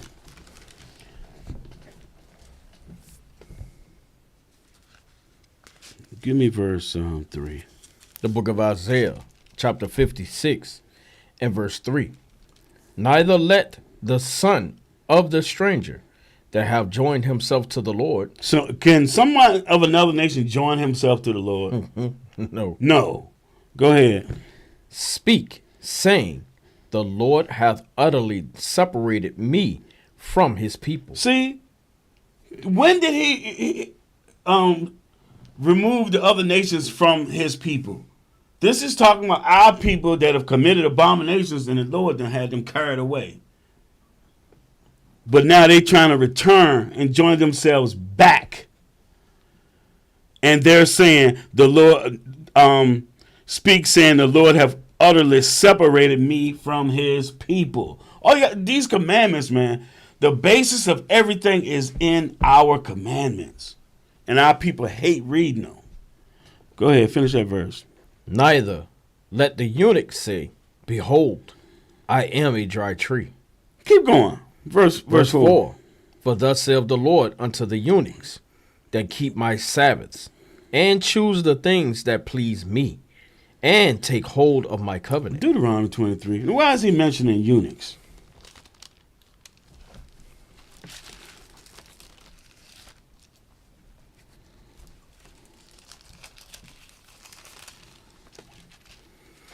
Verse 1. The book of Deuteronomy, chapter 23 and verse 1.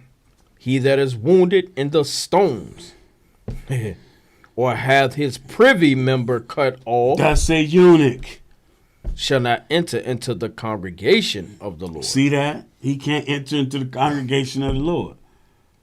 So he's saying, the Lord is saying he can return Right. and keep the Sabbath. Daniel was one. Daniel, Shadrach, Meshach, and Abednego, they were underneath the prince of the eunuchs. So what were they? Back to Leviticus.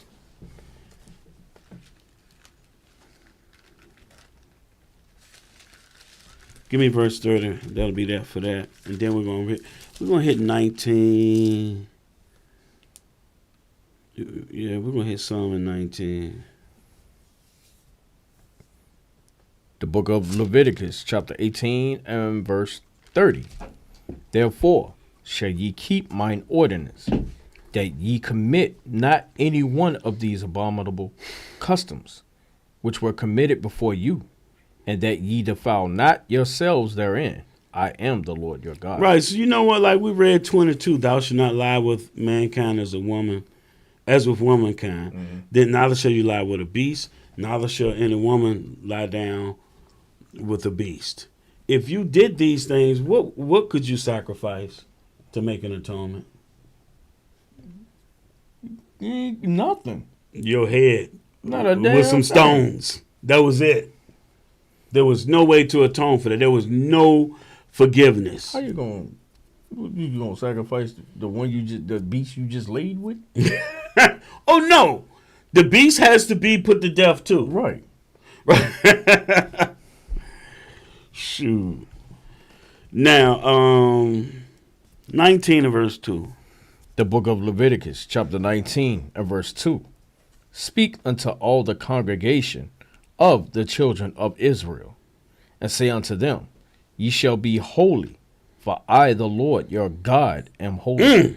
You should be holy because he is holy. Go ahead. Verse 3.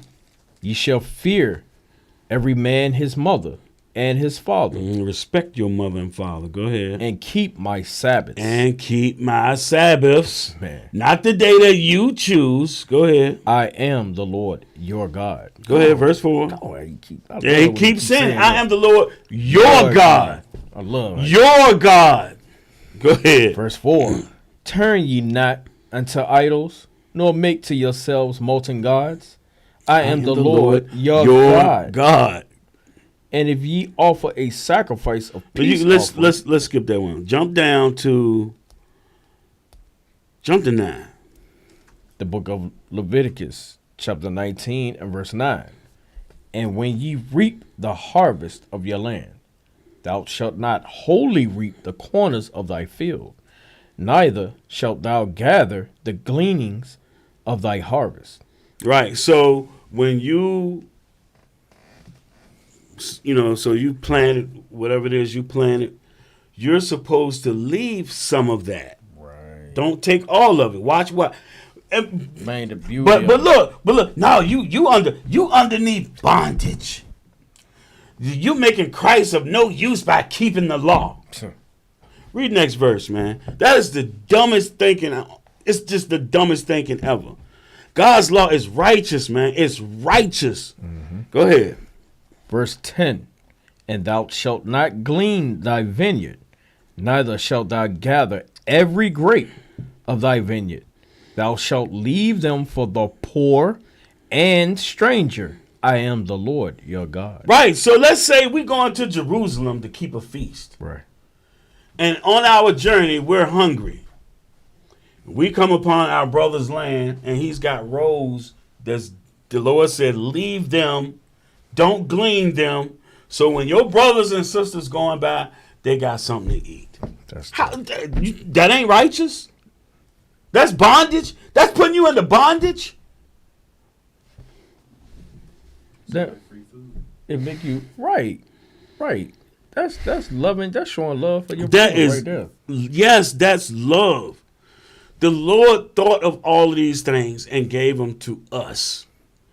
But wicked people want to tell you, oh, the law is bondage.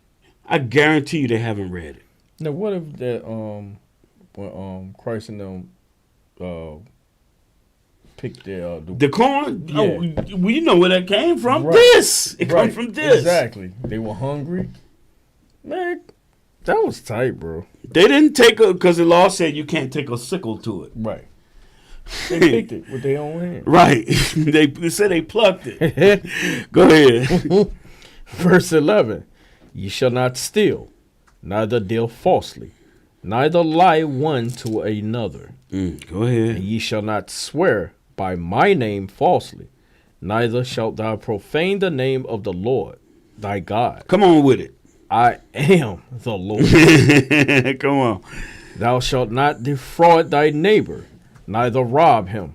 The wages of him that is hired shall not abide with thee all night until the morning. Now, somebody will say, oh, the law is bondage. We don't have to keep the law. I'm free from the law because of Christ. But if you work and you don't get paid, what they going to do? They're going to start they're going to start calling bloody murder. But it's a commandment from God for if you hire somebody to do some work, you're supposed to pay them every day. Yep. But no, they don't want to hear that. So you're trying to bring us back to bondage. And they always take a shot at us and be like, who's doing your sacrifices? Who said anything about doing sacrifices? When did we ever tell anybody, brother, you need to make sacrifices? We tell our people, stop sinning. Read on, bro. Verse 14. Thou shalt not curse the deaf, nor put a stumbling block before the blind, but shalt fear thy God. I am the Lord. What's wrong with that right there? Don't put a stumbling block in front of the blind. Don't cuss out, you know what I'm saying, somebody that's deaf. What's wrong? What's wrong with that? How is this stuff bondage? Right. It's righteous. Come on. Ye shall do no unrighteousness in judgment. Now pay attention to this because people go to Acts chapter 10. Matter of fact, let's go there first. Let's go to Acts chapter 10 and verse 34.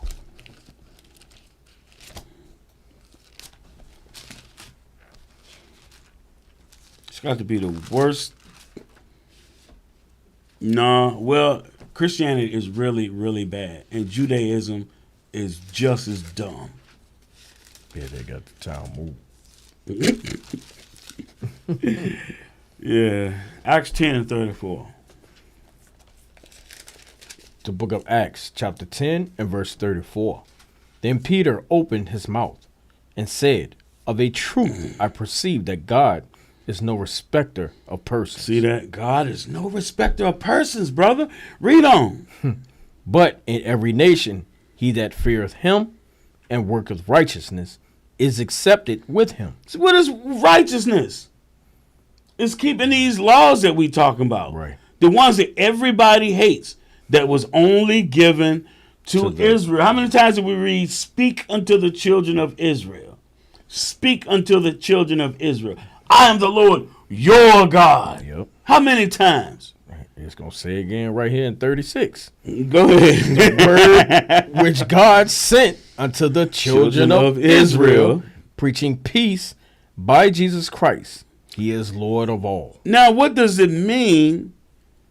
No respecter of persons. Give me 1 Peter 1 and 17. We're going to hit 2 New Testament joints real quick. They always say, God is not a respecter of persons, brother. What does that mean? Well, that means he'll accept anybody. No, that's not what that's talking about. Yeah, 1 Peter 1 and 17. The book of 1 Peter, chapter 1 and verse 17. And if ye be called on the Father, who, without respect of persons, judgeth according to every man's work. It's about judgment. It's not about accepting somebody. The Lord is going to righteously judge you according to your works.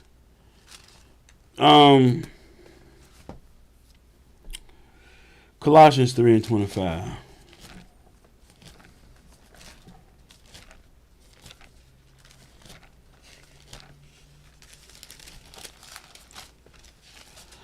pulled this the other day. It was funny.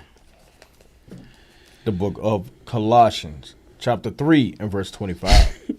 But he that doeth wrong shall receive for the wrong which he hath done. See? He that doeth wrong shall receive for the wrong that he has done. Go ahead. And there is no respect of persons. Right, so no matter who you are, no matter how ranked or how high you think you are, or how low, everybody gets the same judgment, man. You're going to be judged according to your deeds. Right. Now back to Leviticus 19 and 15. You know how they say actions speak louder. How the hell people think you just gonna walk your walk your behind right into heaven? Right. No works. Oh, No works. Christ, I'm righteous through Christ. You ain't proved nothing. I'm righteous through Christ. But Christ said, your righteousness, your righteousness Right. must exceed the righteousness of the scribes and Pharisees. They were hypocrites, but they did keep laws. They was at the synagogue. They was at the feasts. Right. They was teaching laws. Right. If you ain't doing that, you ain't doing none of that, how you think you're going to make the kingdom? And Christ said your righteousness must exceed theirs. That's why it's Israel. Even Israel gonna scarcely make it. Right. Skin of your teeth type deal, right thing, right there. Good God. But no, you think I'm covered by the blood. Oh, you just gonna. That's why Christ said, I'm going to say, I never knew you, you workers of iniquity, workers of sin. I'm just gonna dance right up on. No. Like the Soul Train line. You going into heaven? No. Leviticus 19:15. The book of Leviticus, chapter 19 and verse 15. Ye shall do no unrighteousness in judgment. Thou shalt not respect the person of the poor, nor honor the person of the mighty. Right? But in righteousness Righteousness. shall thou judge thy neighbor. See? But they say that we take stuff out of context. Keep going, man. Verse 16. Verse 16. Thou shalt not go up and down as a talebearer Stop gossiping. Go ahead. among thy people. Neither shalt thou stand against the blood of thy neighbor. I am the Lord. Right, so don't be testifying and lying against your brother or sister. Here comes some important ones. Go ahead. Verse 17. Thou shalt not hate thy brother in thine heart. Thou shalt in any wise rebuke thy neighbor, and not suffer sin upon him. Thou shalt not avenge, nor bear any grudge against the children of thy people. So that right there is telling you who your neighbor is. The children of your people. Right.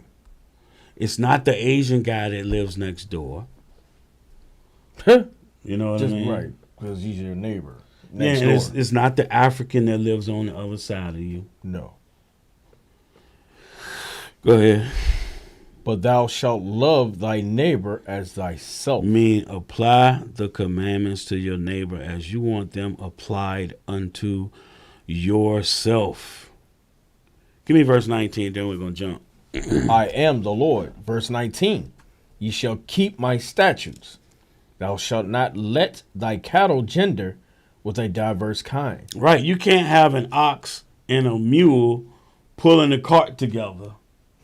You know, it's not going to work. Just like we can't walk with the other nations, it's not going to work. Go ahead. Thou shalt not sow thy field with mingled seed. Right, so you can't put different in your field. You need to have one thing. Then in your other field, you have one thing. You don't mingle them together. And this is twofold because you don't mingle your seed with the other nations either. Right. Like I say in Ecclesiasticus, when you find a fruitful field, sow it with your own seed. Talking about your woman. Right. Go ahead.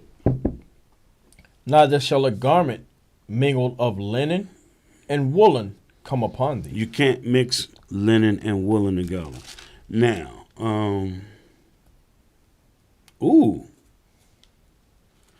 give me verse 26.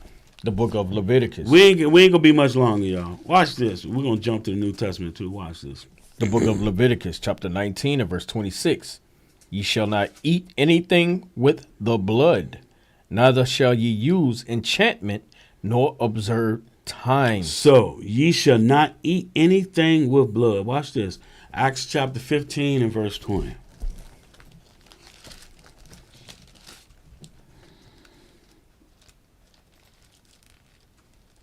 Yeah, give me 19 and 20. Acts 15, verse 20, 19 and 20. The book of Acts, chapter 15 and verse 19. Mm-hmm. Wherefore, my sentence is that we trouble not them, which from among the Gentiles are turned to God. So this is talking about you have like the northern kingdom being called Gentiles. The Lord is saying, they're saying when they return, they decide their return, only give them these certain amount of things while they learn the commandments.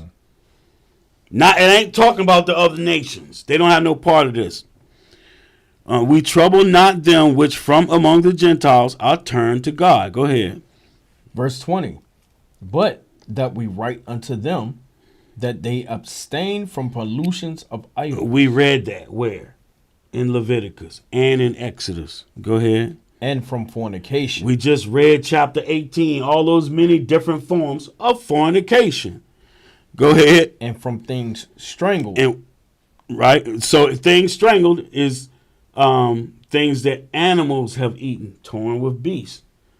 They strangle it. That's how they kill it. Go ahead. And from blood. And from blood. We just read that in Leviticus 19. You should not eat anything with blood. But read verse 21 for him. Verse 21. For Moses of old time hath in every city them that preach him, being read in the synagogues every Sabbath day. So no matter where you at, our people are scattered, and they have synagogues. And every Sabbath day, they read the law. So give them these 4 things to start with, and then when they go to the synagogues on the Sabbath day, they will learn the rest of the commandments. Watch this. Jump back to chapter 13 and give me verse 14 and 15. This is what they mean. The book of Leviticus, chapter 13 and verse 13. 14. Verse 14. But when they departed from Perga, they came to Antioch in Pisidia, or Pisidia, and went into the synagogue on the Sabbath day. They went into the synagogue on the Sabbath day, like it said, every Sabbath day, right? Go ahead. And sat down. Go ahead. And after the reading of the law and of the prophets, the rulers of the synagogue sent unto them, saying, Ye men and brethren, if ye have any word of exhortation for the people, say on. Right. So this is what happens in the synagogue on the Sabbath day. They read the law and the prophets. Now back to Leviticus 19. 27. The book of Leviticus, chapter 19, and verse 27. You shall not round the corners of your heads. Right. Don't cut your the side of your beard off. Now, you know what's funny? Because of this law right here, you got the Jewish people with those curly little side locks that come down. You talk about not understanding scriptures. Go ahead. Neither shalt thou mar the corners of thy beard. Right. So, you know, there are ancient artifacts that show us with woolly hair and woolly beards. You don't see no artifacts with side locks. I'm telling you, man. Like you said, at Talmud. Yeah. Where they get this stuff from? You have ancient Israelites being carried into different captivities. You have Lachish. When they took Lachish, and they have these reliefs on the wall about the whole thing, how it went down, and how they took us, and they were killing us and taking us captive. And it's people look like us. You don't see crazy. You don't see no yarmulkes. You don't see them dressed in black, and they ain't got no side locks. Go ahead. You shall not make any cuttings in your flesh for the dead, nor print any marks upon you. I am the Lord. No tattoos. No tattoos. Go ahead. I am the Lord. Do not prostitute thy daughter to cause her to be a whore, lest the land fall to whoredom and the land become full of wickedness. Come on. Verse 30. You shall keep my Sabbaths and reverence my sanctuary. I am the Lord. So keep my Sabbaths. Sabbaths, that's feast days. Go ahead. Verse 31. Regard not them that have familiar spirits, neither seek after wizards to be defiled by them. I am the Lord your God. Go ahead. Thou shalt not rise up before the hoary head and honor. Thou shalt. Thou shalt. So somebody, old wise man, you're supposed to rise up before him. Go ahead. Thou shalt rise up before the hoary head and honor the face of the old man and fear thy God. I am the Lord. Right. And if a stranger sojourn with thee in your land, ye shall not vex him. But the stranger that dwelleth with you shall be unto you as one born among you, and thou shalt love him as thyself. For ye were strangers in the land of Egypt.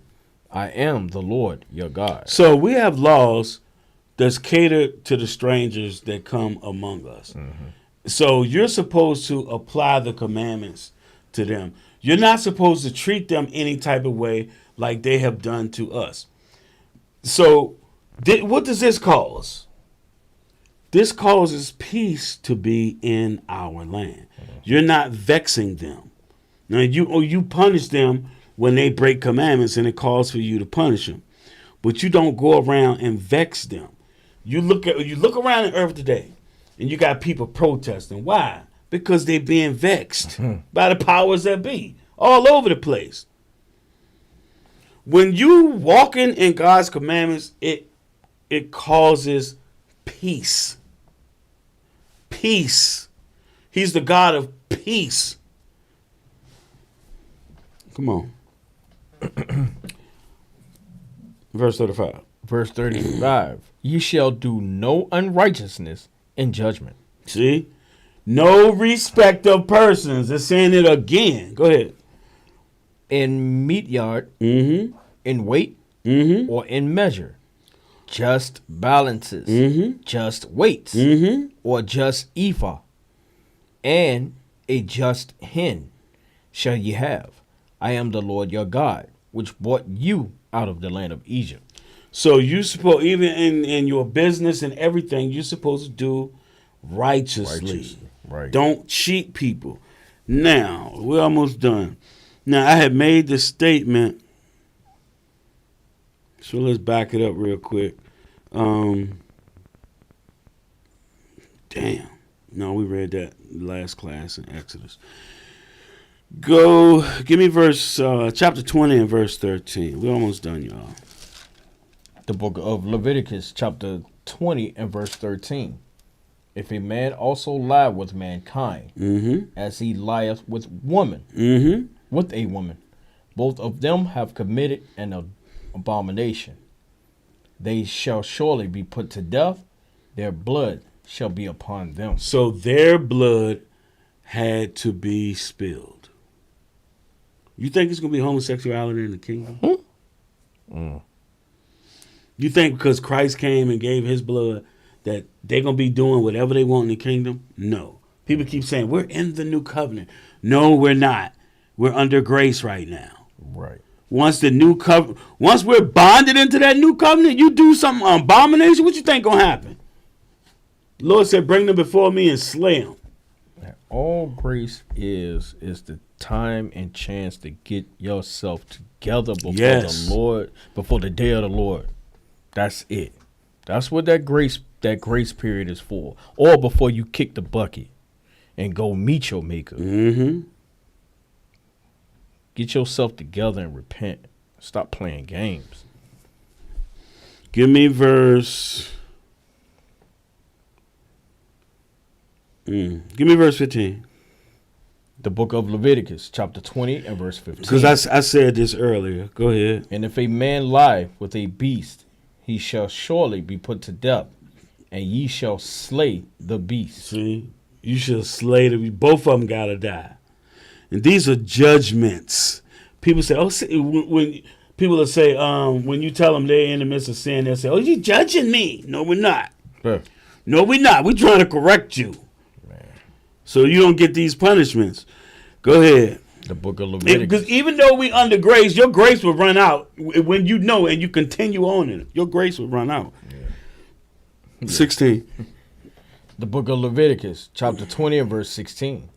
And if a woman approach unto any beast and lie down thereto, thou shalt kill the woman and the beast. Mm-hmm. They shall surely be put to death. Their blood shall be upon them. See? Her and the beast, him and the beast. They had a movie, what was it?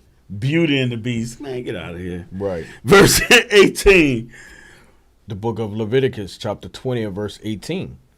And if a man shall lie with a woman having her sickness, and shall uncover her nakedness, he hath discovered her fountain, and she hath uncovered the fountain of her blood. Right, so this is the judgment for laying with her when she's Unclean.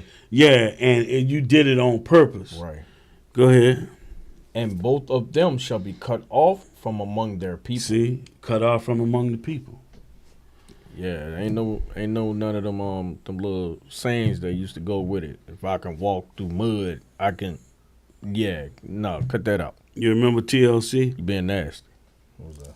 TLC? What was that? The red light special? Oh man. Right. Cut it out. Verse 24. We almost done, y'all. The book of Leviticus, chapter 20 and verse 24.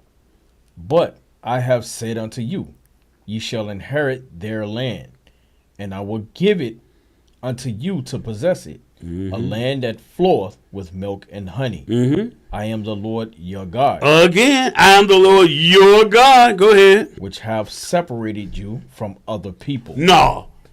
No, he didn't separate us. We can walk hand in hand with the other people.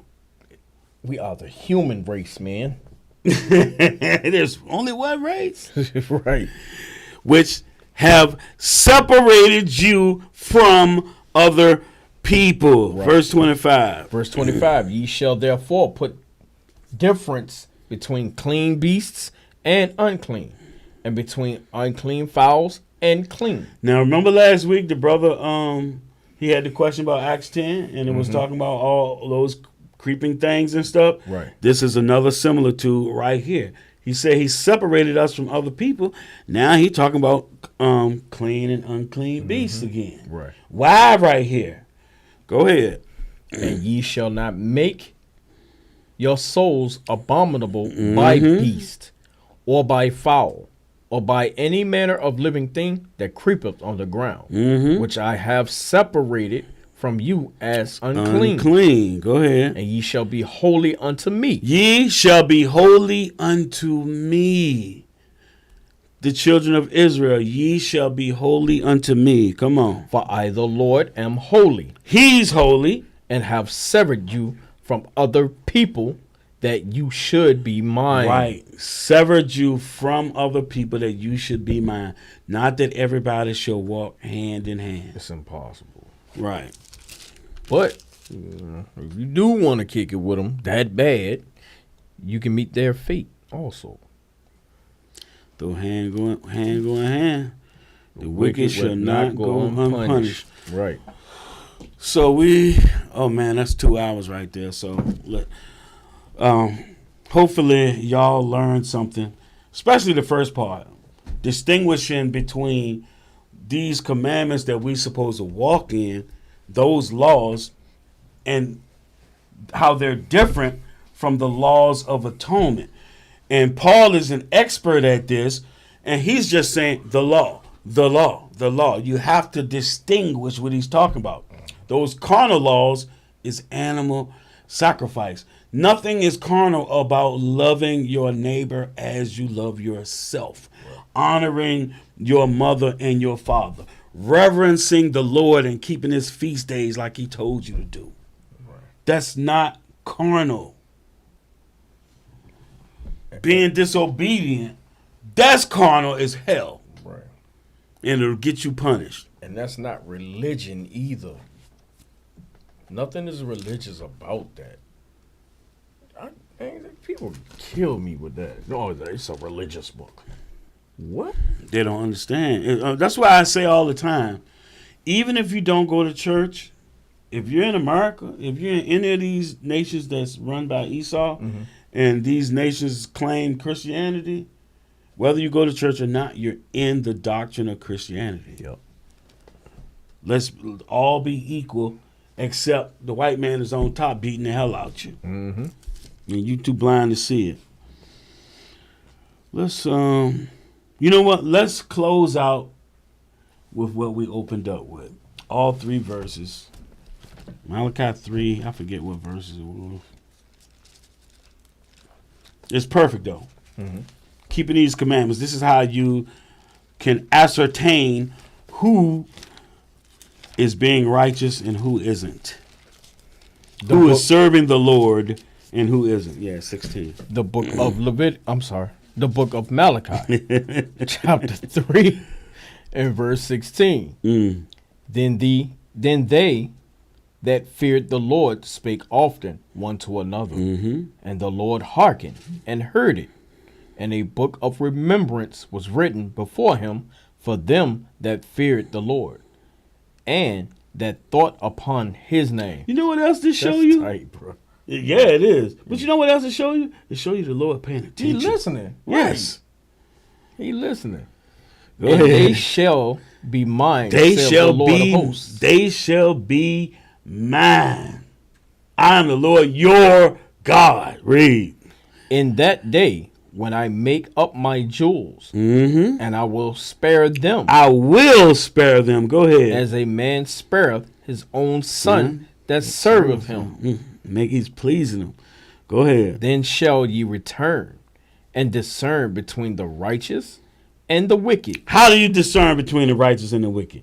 Him who's keeping the commandments and him who's not. Yep. Go ahead. Between him that serveth God and him that serveth him not. Last verse, chapter 4 and verse 4. The book of Malachi, chapter 4 and verse 4. Remember ye the law of Moses my servant, which I commanded unto him in Horeb for all Israel, with the statutes and judgments. Remember, because the Christians say this is the last book before the New Testament. Remember ye the law of Moses my servant, which I commanded unto him in Horeb for all Israel, with the statutes and judgments. That's what we've been reading. The laws, the statutes, and the judgments. Keep going. I lied, y'all. I'm sorry. I repent. I lied. Keep going. Verse 5. Behold, I will send you Elijah, the prophet, before the coming of the great and dreadful day of the Lord. Right. So he came back in the time of Christ, and he had to come back recently to open our eyes to this. Go ahead. And he shall turn the heart of the fathers to the children, and the heart of the children to their fathers, lest I come and smite the earth with a curse. Right. Seek the face of your fathers and seek the face of the Lord our God. I'm Brother Jacob. And I'm Brother Joab. With that, y'all, we say shalom. Happy Sabbath. Matthew chapter 18 and verse 21. Then came Peter to him and said, Lord, how oft shall my brother sin against me, and I forgive him? Till 7 times. It ain't nowhere that I can't go. You see me, you see him. I'm like children in the flame though. It's because I follow him though. He the light to my feet, it's like flames what I follow. But let me stop for you heathos. I've been crossed many times, so yes, I know the pain, yo. And forgive is where I ain't go. Told the brother get in line, giving shots like a needle. I've been sinning for real, murder, but I ain't killed for real. Shot for shot to seal the deal. Now I'm here, just swallow the pill. Now I'm woozy, don't know how to act. Devil is mine, on fully attack. My spirit to flesh had taken it back, and I ain't thinking about bringing it back. Tap, tap, I think I ain't hear it right. The Lord come like a thief at night, but I ain't believe the hype. Yeah, like Saul when I seen the night, but had me feeling like Paul when I found the light. Cap, cap, cap, cap, cap. You say you love your people, but that's cap, cap, cap. You swear you don't be lying, but that's cap, cap, cap. You say you did atonement, but that's cap, cap, cap. I say cap, cap, cap, cap, cap. You say you love your nation, but that's cap, cap, cap. You swear you done with envy, but that's cap, cap, cap. You say you did atonement, but that's cap, cap, cap. I say. So Peter said, if a brother sin against him, he offends, he does something unlawful. Could have took your money, could have tail barreled again, any of those types. How many times should I forgive? 7 times? Because 7 was a complete number. What did the matter? Jesus said unto him, I say not unto thee until 7 times, but until 70 times 7.